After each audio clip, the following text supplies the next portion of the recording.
Dentro desse processo que envolve principalmente o requerimento aqui apresentado pelo Partido Socialismo e Liberdade, eles alegam o processo da violência política e da escalada autoritária em relação à bancada do PSOL. Principalmente na época que Marielle era vereadora, o senhor também era vereador, né, presidente da Comissão dos Assuntos Urbanísticos. Como que era essa relação do senhor com a Marielle Franco? A relação com a Marielle, por incrível que pareça, era maravilhosa, ela não era boa. E eu não estou falando aqui só pela minha defesa, não. Eu estou dizendo aqui e afirmando, porque, como repito, é tudo gravado lá. Então, a Marielle ia lá atrás, como falou o pastor, até outro dia eu assisti o pastor Marcos, aqui numa das audiências, falando, ela ia lá para a gente bater papo, falar, ela sempre pediu um chicletinho e tal. Quando ela fazia as falas dela, muitas das vezes, ela falava comigo. Ela, quando teve a audiência pública do Rei, se não me falha a memória, ela fez questão de ficar ao meu lado, no pé, ali na sua fala.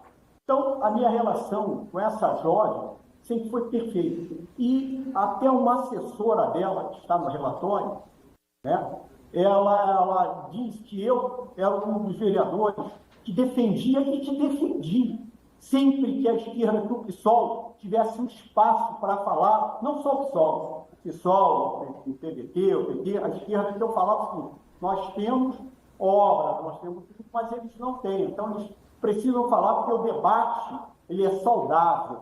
Então, eu sempre defendi isso, sempre assinei as pedidos, né, de projetos deles e tudo mais.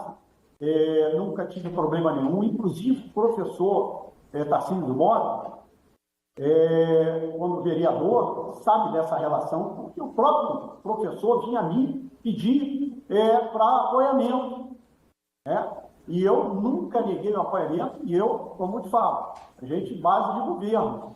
E eu falava o seguinte, não, temos que apoiá-los, temos que dar espaço a eles.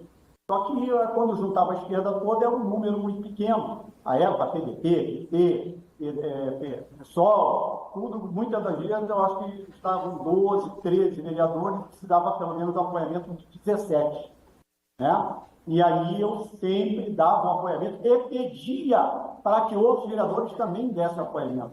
Então, falando da vereadora especificamente, né, Marielle Franco, ela sempre foi docinha, não só comigo, não. Comigo e com os demais vereadores ali presentes, né, mas comigo eu não sei se ela me via como um pai, assim, uma pessoa bem mais velha, porque ela tem mais ou menos a idade da minha filha, né, tinha mais ou menos a minha filha Verônica. Então, nunca tivemos problemas nenhum, né, e que é saudável a divergência no parlamento, não vejo nada que pudesse, mas pelo contrário, eu sempre me dei muito bem com a esquerda também.